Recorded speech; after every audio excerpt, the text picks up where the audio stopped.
I counted them twice, not because I thought I miscounted the first time. I counted them twice because I wanted to be sure I was enjoying this correctly. 47 Kandros warships sitting in a formation so tight and so perfect it looked like someone had painted them there. Each one bigger than my entire frigate. Each one carrying enough firepower to turn a moon into a memory. And all 47 of them pointed, with what I could only describe as enthusiastic commitment, directly at me. The comms crackled. "Human vessel, you are completely surrounded. Power down your engines and prepare to be boarded or you will be destroyed." The voice belonged to Vethurin, fleet commander of the Kandros 3rd Expansion Force. I knew his name because his ship was broadcasting its registry on an open frequency, which told me something useful about how seriously he took the humans he went after. He did not bother hiding. He did not need to, not from anyone who had ever faced him before. I was not anyone who had faced him before. I clicked the comms open. "Copy that," I said. "Give me a minute." I clicked it closed and went back to my maps. "My name is Yara Voss. Sergeant Commander, Earth Allied Defense, currently aboard the resupply frigate Unincorporated, currently sitting in the outer edge of the Kandros Nebula with 12% engine capacity, a hull held together by expired sealant tape, and what I can only describe as the stubbornness of metal that has been through worse, and a crew complement of exactly 0, because I had evacuated them 4 hours ago when this whole situation started looking the way it was now conclusively looking. The Unincorporated was not a warship. I want to be very clear about that. She was built to carry medical supplies and replacement parts between station depots. She had 2 short-range defense cannons that were technically functional if you defined functional as might fire if you asked nicely. She had no long-range weapons. She had no escort. She had a drive system that topped out at 60% under perfect conditions and was currently performing at a generous 12 because a Kandros patrol ship had clipped our rear thruster array 40 minutes ago. What she did have was a very good sensor suite, because resupply ships need to know what is around them in busy transit corridors, and the engineer who had installed it 2 years ago on Depot 7 had done so using mil-spec hardware from a decommissioned scout vessel, because she believed in doing things properly. Her name was Donna. She was currently on an escape pod somewhere in the outer belt, heading toward the nearest relay beacon. I hoped she was comfortable. I looked at the sensor map. 47 ships. Formation type, Kandros Standard Encirclement Pattern 4. I had read about Pattern 4 in the tactical database back when I was doing my certification coursework. The instructor's note beside it had said, simply, if you find yourself facing this formation, your options are limited. I had thought about that note a lot over the years. I was thinking about it now. The thing about Pattern 4 is that it is designed to be airtight. Every ship covers the escape vectors of the ships beside it. Every firing arc overlaps with 2 others. It assumes the target will try to run. It assumes the target will try to punch through a weak point. Every possible exit a standard tactical computer would model was covered by at least 3 ships simultaneously. It was genuinely an extraordinary piece of military engineering. It also had one structural property that its designers had apparently never considered worth worrying about, because the situation it created had never, as far as the Kandros were concerned, been anything other than a guarantee of their own victory. If you put 47 ships in a formation that tight, in a nebula with this specific magnetic profile, and you pointed all their targeting arrays at a single central point, those arrays would begin cross-referencing each other's signals. It was a feature, not a flaw. It made the targeting more precise. It made their coordination nearly perfect. It also meant that anything sitting exactly at the center of that formation would register to each individual ship's targeting system as a signal originating from the other ships in the formation. I would not disappear from their sensors. I would become indistinguishable from themselves. Vethurin's voice came back on comms, slightly less patient this time. "Human vessel, you have not powered down. This is your final warning. I looked at the nav console. There was a photo wedged into the crack in the bezel, folded small, the edges soft from handling. I did not look at it directly. I knew it was there. "I hear you," I said into the comms. "I am working through some calculations." A pause on the other end. I could hear, faintly, what sounded like another voice in the background. One of his officers, probably, asking why he was still talking to me. Fair question. I pulled up the route plotter and started drawing a line. Not outward. Not toward any of the exit vectors that a standard tactical computer would flag as possible. Inward, deeper into the formation, toward the exact geometric center of all 47 ships. The route plotter flagged it immediately. Red warning. Obstacle collision risk. Multiple weapon lock probabilities. It generated a little numerical readout of how bad the idea was, and the number it generated was high enough that it briefly seemed like the computer was judging me personally. I cleared the warning. I opened a channel, not to Vethurin, not to any of the 47 ships sitting around me. I opened the Galactic Council emergency frequency, the one reserved for diplomatic incidents and active conflict disclosures, the one that every species with a council seat was legally required to monitor at all hours. I did not say anything yet. I just opened it and let it sit, like a door left ajar. Then I started moving. Not fast. The drives could not do fast right now anyway. I moved at the calm, deliberate speed of someone who has decided exactly where they are going and is not concerned about what stands between them and that place. The nearest Kandros ship was a heavy cruiser, designation pattern consistent with their Veng-class line. 400 meters of Kandros engineering and bad intentions, currently sitting approximately 2,000 kilometers off my port side. My new course would take me within 600 kilometers of it. A new weapons lock tone started from my console, then another, then 3 more. I turned the alert volume down. The sensor suite showed me the Kandros formation shifting, just slightly. The ships nearest my new heading were adjusting their positions by small degrees, trying to get clean firing angles on me. But Pattern 4 does not accommodate a target that moves toward the center. The formation was designed for things that run. When I moved inward, 2 ships on the far side of the formation had to adjust to avoid their firing arcs sweeping across 2 of their own vessels. They adjusted. I kept moving. "What are you doing?" Vethurin said. He was not giving warnings now. He sounded like a man trying to work something out. "I told you," I said, "calculations." Another weapons lock tone. I had 6 ships with active targeting locks on me now. 6 ships that were also, because of where I was and because of the magnetic interference layering through the nebula around us, beginning to register trace return signals from each other.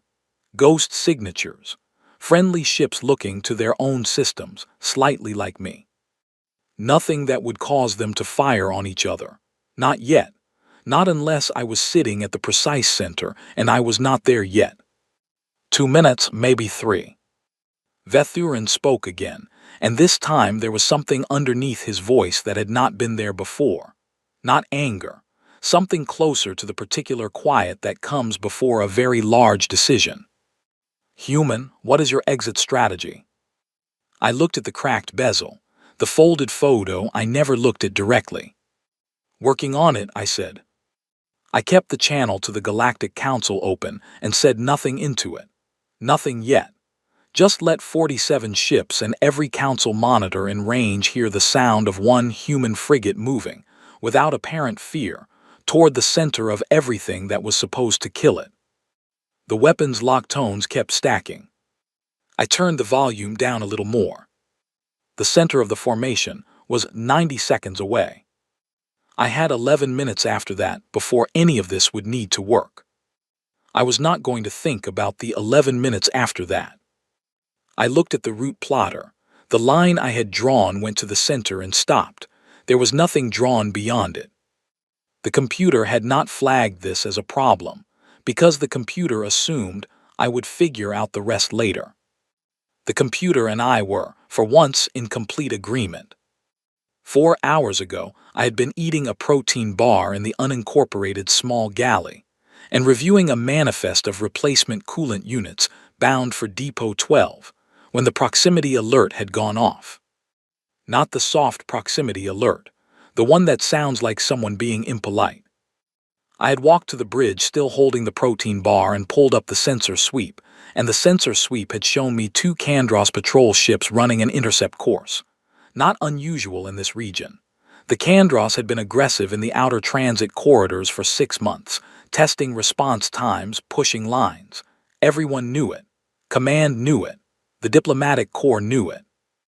The Galactic Council had issued 3 formal statements about it, each one slightly stronger than the last, each one producing approximately nothing. The patrol ships were not stopping me for a polite chat. Their weapons arrays were already hot. I had evacuated the crew in just under 8 minutes. Donna had argued with me for 45 seconds of that, which was 20 seconds more than anyone else and completely consistent with her general approach to everything. I had told her the escape pods were faster than the patrol ship's boarding crews and that she needed to go now, and she had looked at me with the specific expression she reserved for situations where she agreed with me but found agreeing with me personally offensive. She went. The 2 patrol ships had hit our rear thruster array while I was cycling the last pod loose. Not enough to stop me, enough to leave me at 12%. They had apparently expected that to be the end of it. A crippled resupply frigate. No crew, no combat capacity. They moved to pull alongside and begin boarding procedures. I had taken the unincorporated into the nebula. They had followed. And then they had called their friends. I had not planned for 47. I want to be honest about that. I had planned for the 2 patrol ships, and I had planned for them calling reinforcements, and I had done the math on what a standard Candros reinforcement response to a fleeing target in this specific nebula would look like. The number I had calculated was closer to 20. 47 was excessive. 47 was the kind of number that told you someone had made this personal. Which was, if I was being precise about it, the only reason any of this might work. Because 47 ships in pattern 4 formation in a magnetic nebula is not just an encirclement. It is a very large, very expensive, very proud statement. And proud statements, in my experience, have a specific vulnerability. They desperately need an audience. I was currently inside the formation, 90 seconds from center. 6 weapons locks active and climbing. The magnetic interference was doing exactly what the physics said it would. The ghost signatures were multiplying. Each Candros ship's targeting array was talking to the others, cross-referencing, triangulating, building a picture of where I was that kept folding back on itself because I was sitting in the one place the system's geometry could not cleanly resolve. I was not invisible. I was, to 47 targeting systems simultaneously, too central to be a clean target, without risking a friendly fire solution. Vethurin had gone quiet, which was not the same as gone. I reached the center. I checked the timer I had running in the corner of my display. 11 minutes until the targeting confusion degraded enough for them to get clean solutions on me regardless. 11 minutes until the magnetic cross-referencing stopped being a problem for them and started being just a dead human in a broken frigate. 11 minutes. I looked at the Galactic Council channel, still open, still silent. I looked at the 47 ships around me in a perfect circle, the most expensive trap ever built for the worst possible target. I looked at the folded photo in the cracked bezel. Then I pulled the comms up, took one breath and started talking. Not to Vethurin. To everyone. This is Sergeant Commander Yara Voss of the Earth Allied Defense, aboard the resupply frigate Unincorporated. I am currently at the geometric center of a Candros Standard Encirclement Pattern 4, consisting of 47 vessels. I am transmitting my sensor logs, my navigation records, and a full account of the events of the last 4 hours on all available frequencies, including this Council emergency channel. A pause. I am also, I said, about to show you something interesting. The timer read 10 minutes and 43 seconds. I started phase 2. The thing nobody tells you about being the most dangerous person in a room is that the room does not know it yet. All 47 ships were still pointing at me. They just could not agree on exactly where I was. I had 3 ideas about how to use that. Only one of them required me to survive. I filed that one under options and kept moving. The Kandros targeting array architecture is, and I say this with full professional respect, a masterpiece of coordinated fire control engineering. Each ship in a formation shares sensor data in real time. Lock one target and the entire formation locks simultaneously. Fire one weapon and the others adjust their arcs in under 2 seconds. It is the reason a Kandros encirclement has a near-perfect historical record. There is no gap. There is no hesitation. There is only the math of where you are, and the math of what happens to you there. The weakness, and I had found it in a technical paper written by a Vandory academic 12 years ago that had 17 reads in the entire Galactic database, was this. The array is built on the assumption of a common external reference point. Every ship in the formation triangulates from the others. Ship 1 says, the target is here relative to me. Ship 2 says, the target is here relative to me. The array's central processor takes those relative positions and resolves them into an absolute coordinate. Clean, fast, lethal. Unless the target is positioned at a point where the magnetic field of the surrounding environment introduces a consistent phase offset into each ship's sensor return. In that case, each ship's relative position reading is shifted by a small but consistent margin. The array's central processor receives 47 slightly different readings and attempts to resolve them. It cannot. The target appears to the system to be in 47 slightly different places simultaneously. The system does not crash. It keeps trying. It flags the readings as an environmental anomaly and keeps trying to resolve them. This process, according to the Vandory paper, takes approximately 11 to 14 minutes before the system switches to backup targeting protocols that do not rely on cross-formation triangulation. I had 11 minutes. What I needed to accomplish in 11 minutes was not an escape. Let me be plain about that. There was no escape from the center of a Pattern 4 formation in a damaged frigate with 12% drive capacity. Any exit vector I ran would take me toward ships that could match my speed at 30% of their own capacity. I could not run. I could not fight. I could not wait them out. What I could do was make sure that whatever happened next happened in front of everyone.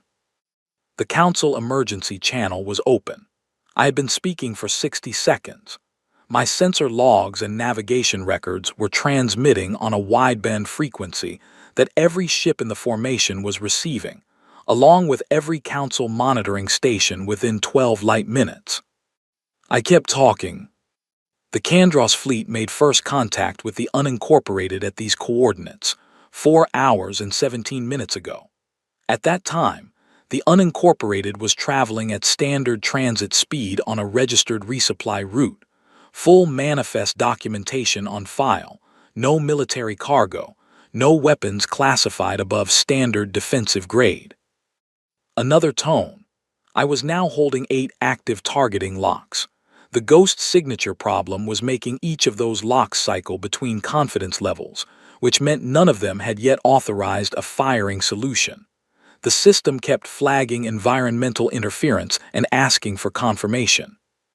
None of the 47 ships were firing. Not yet. The Kandros patrol vessels initiated a weapons hot intercept without prior communication, without challenge protocol, and without any stated cause. I have the sensor recordings. I am transmitting them now. In the council chambers, I knew from procedure, an alert like mine would have triggered automatic recording and forwarding to every member species diplomatic feed. 12 species. 12 sets of ambassadors and analysts watching a live sensor feed from a broken resupply frigate at the center of a combat formation, listening to a single human woman describe calmly and in order, exactly what had happened, and exactly what was happening right now. Vethurin cut in. Commander Voss. His voice had changed. The earlier patience, the slightly theatrical certainty of a fleet commander addressing something he considered already resolved, was gone. What was there now was more careful. This channel is an emergency diplomatic frequency. You are using it to broadcast military operational data. Yes, I said, that is exactly what I am doing. That is a violation of Council Communication, Statute 14, Paragraph 6. Paragraph 6 covers commercial and personal use of emergency channels. I am a military officer reporting an active engagement to the Council as required under the Defense Disclosure Act, Article 9. I can send you the citation if you would like. A silence. I had 6 minutes and 40 seconds left on my timer. The ghost signatures on the formation's targeting systems were getting worse, not better. I had moved very slightly twice since reaching the center, not randomly. I had moved to specific positions that maximized the magnetic interference effect, based on the field readings from my sensor suite. Each small movement made the cross-referencing problem slightly harder to resolve. I was not running. I was stirring. "What are you trying to accomplish?" Vethurin said.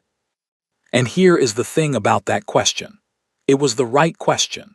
It was the question that told me he had started, somewhere in the last few minutes, to understand that what was happening was not what it had appeared to be when 47 ships arranged themselves around a broken resupply frigate. He had expected her to run. She had not run. He had expected her to power down. She had not powered down.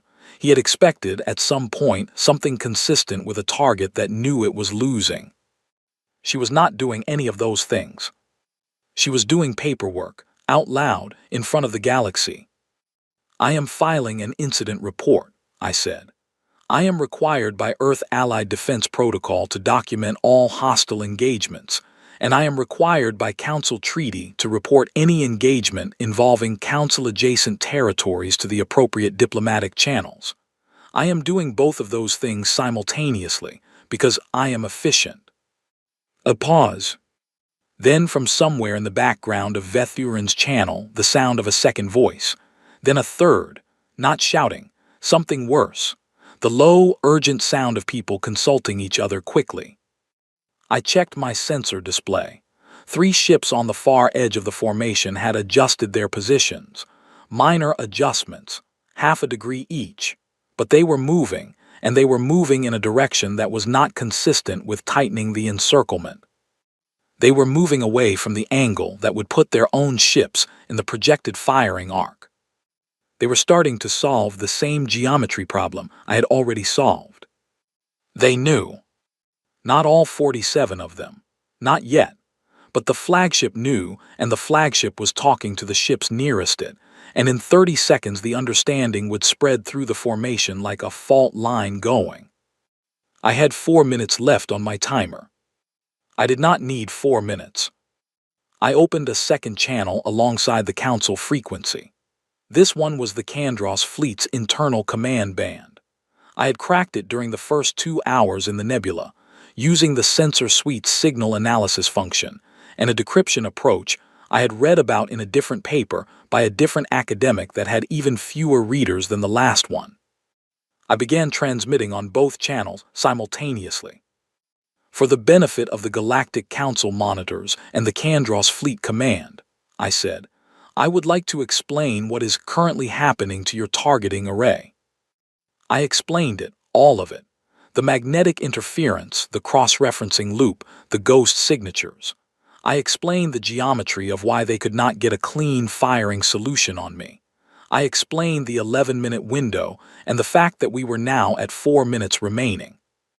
I explained it calmly, in simple language, the way you explain something to people who are smart enough to follow and who need to follow it quickly. And then I said the thing that mattered. If the Kandros fleet fires on this vessel in the next 4 minutes, each ship's targeting system will read the launch as originating from adjacent formation ships. Your own defensive systems will flag it as a friendly fire event. Depending on the number of ships that fire simultaneously, between 4 and 9 of your own vessels may take automatic evasive or defensive action in response. A silence so complete it had texture. I am not saying this as a threat, I said. I am saying this as an observation, for the record, in front of the Galactic Council. What your fleet does with this information is entirely your choice. I will continue filing my incident report. On the Council channel, I heard, very faintly, the sound of someone on a monitoring station saying something in Vandori that my translator rendered as a sound roughly equivalent to what a person says when they step onto ice they thought was solid. On the Kandros command channel, nothing. Then Vethurin. Not giving an order, not issuing a warning. Just 2 words quietly in Kandros primary. My translator rendered it as, hold fire. I looked at the timer. 3 minutes and 51 seconds. I had not needed 4 minutes. I kept transmitting anyway, because the record needed to be complete, and because every second I kept talking was another second that the Council monitors were watching a single human woman in a broken resupply frigate calmly, documenting everything in the middle of 47 ships that had decided, very recently, not to shoot her. I filed the manifest discrepancy report for the coolant units I had been reviewing before this started. Might as well. The timer hit 0. The targeting system switched to backup protocols. I was at that moment a clean target. Nothing fired. Vethurin came back on the channel, just the open channel, the one everyone could hear. Human, what is your exit strategy? I looked at the console, at the cracked bezel, at the folded photo I had not looked at directly in 4 hours. Working on it, I said. And that was true. It was also, if I was being precise, the most complicated truth I had ever told, because an exit strategy implies an exit, and what I had built was a trap that required me to be inside it to work. I had planned for the encirclement. I had planned for the targeting confusion. I had planned for the broadcast and the Council monitors and the political weight of 47 ships documented on record firing on a resupply frigate. I had not planned for the part after that. I had not planned for it because the math I had run, very quietly, very alone, in the 2 hours before the fleet arrived while I was plotting courses and reading old academic papers and wedging a photograph into a cracked console bezel, that math had not included a line for my own retrieval. There was a reason for that. The Council emergency channel chimed, a new voice, formal, senior. Sergeant Commander Voss, this is Council Speaker Oravan Thal. We have been monitoring your transmission. A ceasefire envoy has been dispatched. You will be contacted shortly. I sat back in the pilot's chair. 47 ships around me, none of them firing. A Council speaker on the line. An exit strategy I had not written. I was very tired. Thank you, Speaker, I said. I turned the weapon's lock alert back up. There were no active locks. I turned it back down. The retrieval ship arrived 40 minutes later.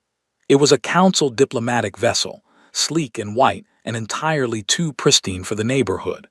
It came in slowly, broadcasting ceasefire identifiers on every frequency, and the Kandros formation parted for it the way formations part for things they have been told, by people whose opinions matter to them, to let through. I watched it approach on the sensor display. The Council speaker came back on the channel. Commander Voss, we are sending a boarding team to assist with your extraction. Our preliminary review of your transmission and sensor logs confirms that your account of the incident is accurate and complete. The Kandros fleet has been placed under a formal Council stand-down order pending a full diplomatic review. Thank you, Speaker. Our tactical analysts have also begun reviewing the method you used to neutralize the formation's targeting capability. A pause. It is an extraordinary piece of work, Commander. I did not say anything to that. Our analysts indicate. The speaker continued, and his voice had taken on a quality I had not heard in it before, careful in a way that had nothing to do with diplomacy. That based on the geometry of your position and the drive capacity available to you, there was no viable exit vector from the center of that formation. Their models indicate that your plan did not include a route out. Silence on the channel. Is that correct? The speaker asked. I looked at the photo in the bezel, the edges soft from handling, the fold lines worn in like roads. My crew died at Kessler, I said, because I spent the first 8 minutes of that engagement calculating how to get myself clear before I calculated how to get them clear. 8 minutes. That was the mistake. We had 6 minutes of viable exit window, and I spent 8 minutes deciding whether I was going to use it. One sentence, I let it sit. So this time, I did not build a plan that started with my own exit.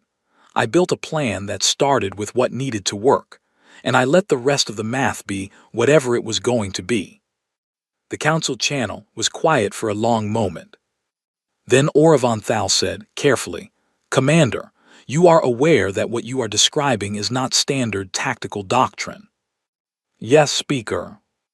Earth Allied Defense Protocol requires. I know what it requires. No heat in it. Just a fact sitting next to another fact. I am aware that I will need to answer for the protocol deviations in a full debrief. I am prepared for that. Another silence, longer. Then from an unexpected direction, a third voice on the channel. Not the speaker, not the retrieval ship. Vethurin. Still on the open frequency, still in front of everyone. You are not expendable, he said. His translator rendered it in clean, formal terms, but underneath the formality there was something that might have been the Kandros equivalent of reluctant respect, or might have been something harder to name. You were leverage. The distinction matters. I did not answer him for a moment. Yes, I said, you are probably right about that. He was right. I knew he was right. Leverage is a thing you use and then recover, a weapon you pick up and put down. What I had built was a plan where I was both the trap and the bait, and traps get recovered and bait does not. I had categorized myself as bait. I was too tired to argue with Vethurin about categories. The boarding team from the retrieval ship cycled through my airlock 17 minutes later, 3 humans and a Vandori analyst. The humans were from Council Security, professional and efficient. The Vandori analyst walked straight to my console, looked at my sensor display, looked at the route I had plotted, and was quiet for a very long time. Her name was Fiera.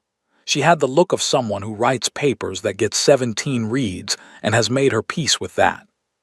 The phase offset calculation, she said, finally. How did you run that in real time? The magnetic field readings from inside the nebula are inconsistent. The variance alone would take a full array processor minutes too. I estimated, I said. She looked at me. You estimated a phase offset across 47 targeting array in a variable magnetic field. I had the sensor suite data, and I knew the general architecture of the Kandros array system. The rest was educated guessing. She was quiet again. I wrote a paper, she said, about this exact vulnerability 12 years ago. I know, I said. I read it.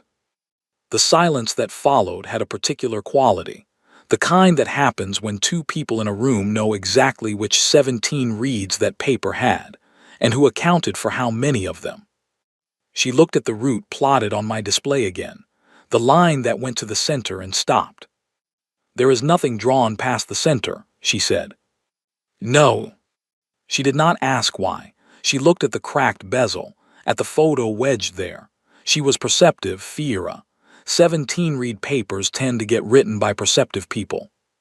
She did not say anything about the photo. She pulled out a recording device and started documenting the sensor logs, quietly and methodically, and I went and sat in the co-pilot seat and let her work. The retrieval ship took the unincorporated under tow at the 2nd hour mark. The Kandros formation held its position as we moved through it, 47 ships, none of them firing, all of them watching. I watched them back on the rear sensor display until we cleared the formation boundary, and they were behind us. Vethurin did not say anything else on the open channel. Neither did I. The debrief took 11 hours, then a second debrief, then a formal council session that I was required to attend in person, which meant a 6-day transit to the council station, which meant 6 days in a small cabin on the retrieval vessel, with nothing to do except review the incident logs I had already memorized and eat food that was nutritionally complete and completely joyless. I slept a lot, more than I expected. I had not slept much in the months before Kandros. The council session was held in the main chamber of Station Vethara 6, which is a place built to make individuals feel appropriately small and proceedings feel appropriately significant. Tall ceilings, curved walls, light that comes from everywhere and casts no shadows. 12 species seated in tiered sections around a central floor where I stood alone with a speaker's platform and a glass of water that a council aide had placed there as if water was going to help. Council Speaker Oravan Thal opened the session. Then he introduced me to the chamber as if everyone there had not already watched my full broadcast 3 times and read the incident report twice and seen my face on every major news feed in council space for the past week. I had been told before the session that there would be formal statements, that several species representatives wanted to speak, that the Kandros delegation had submitted a brief, that Earth Allied Defense Command had submitted a brief, that there were, in short, a great number of opinions about what had happened that were going to be expressed before anyone got to ask me anything. The formal statements took 2.5 hours. I drank the water. When it was finally time for questions, the first one came from a Vandori Council delegate named Aren Saul, who had the look of someone who had been waiting for the formal statements to end with diminishing patience. "Commander Voss," he said, "your tactical analysis of the Kandros formation's vulnerability was precise and demonstrably effective. However, I want to understand something." He paused. "The encirclement you created, the targeting confusion, the broadcast, the political framing of the incident for council observation, the entire architecture of it. You built something that functioned as one of the most effective counter-encirclement strategies in recorded engagement history." He paused again.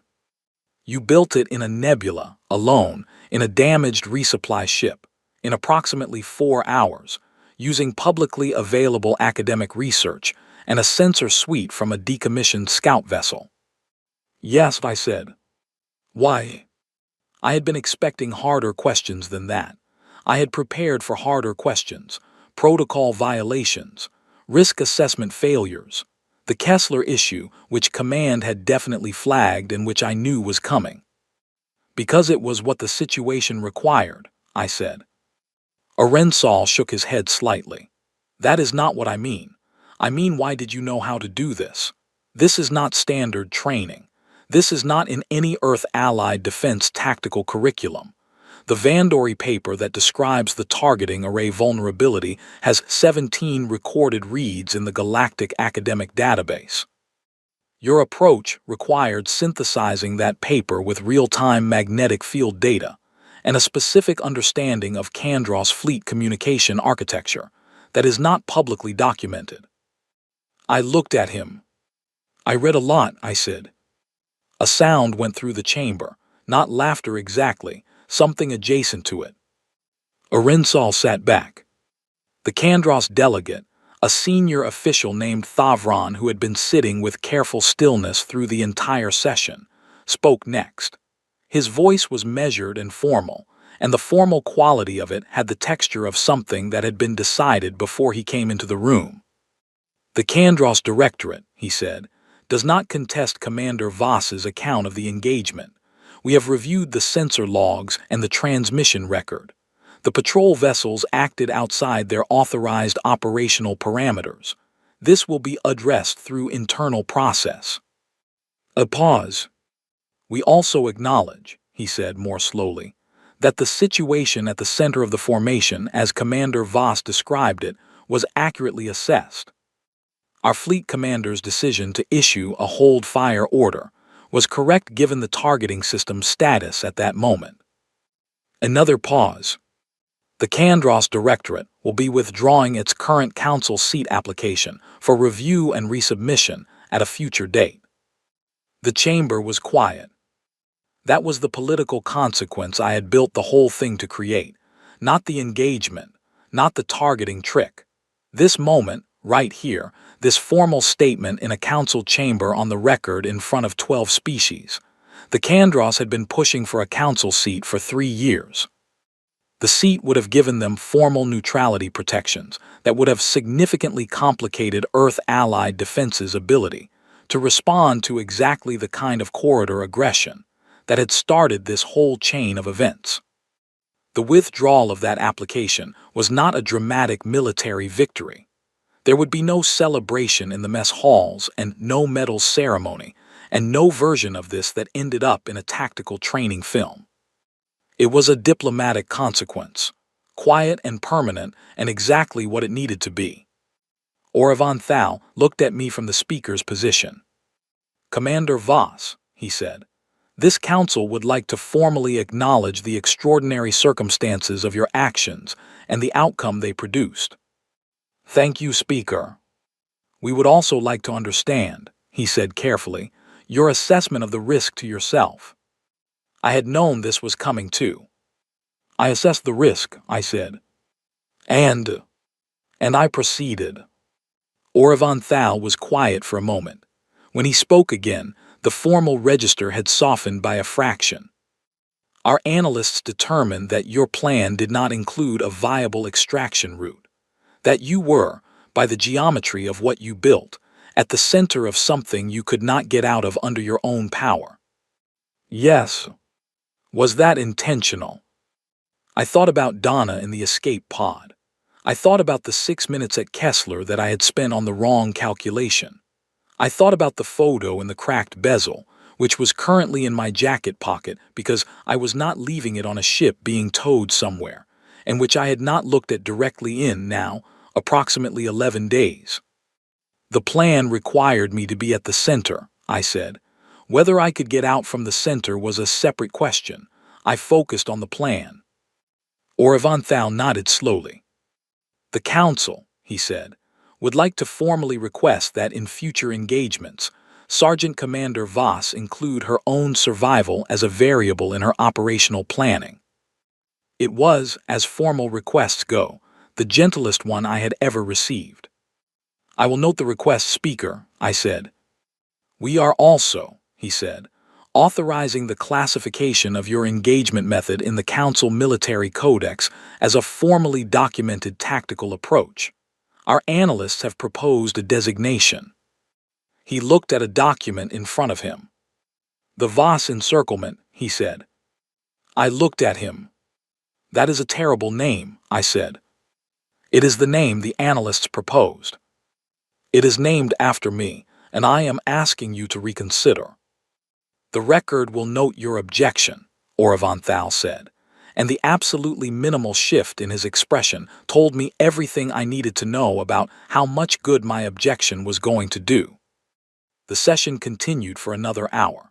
There were procedural motions and formal acknowledgments, and one very long statement from the representative of a species called the Oveth Dao, who wanted to express their profound admiration for what I had done in a way that took significantly longer than my actual attention span could comfortably accommodate.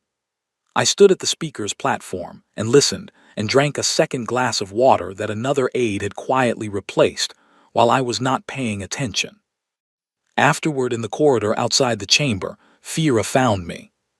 She handed me a printed copy of her paper, the one with 17 reads. On the front page, in handwriting that was meticulous and slightly cramped in the way that people who spend a lot of time writing in small notebooks tend to write, she had added an 18th tally mark in the reads column. "For the record," she said. I took the paper. "Thank you," I said. She nodded and walked away.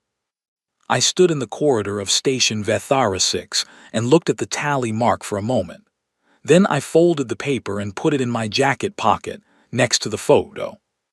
Earth Allied Defense Command met with me the following morning. There was a protocol review, as expected. There was a formal notation in my file regarding the deviations, as expected. There was a conversation about the Kessler incident that was harder than the council session and shorter, which was the right way to do it. At the end of the meeting, my commanding officer, a quiet and precise woman named Colonel Adele Burke, who had been running Earth Allied Defense's outer corridor operations for 9 years, and who expressed approval roughly as often as solar eclipses occurred on a given planet, looked at me for a moment and said, "You are being offered a field promotion to full commander." I heard. "Do you have a response? Can I have coffee first?" She looked at me for another moment. "There is coffee in the anteroom," she said. "Take your time." I went and got the coffee. It was not particularly good coffee, the kind made from powder in a military station's anteroom with water that had been recycled one too many times. But it was hot, and it was there, and I drank it standing at the window looking out at the docking bay, where the unincorporated was sitting in a repair cradle. She was going to be fine.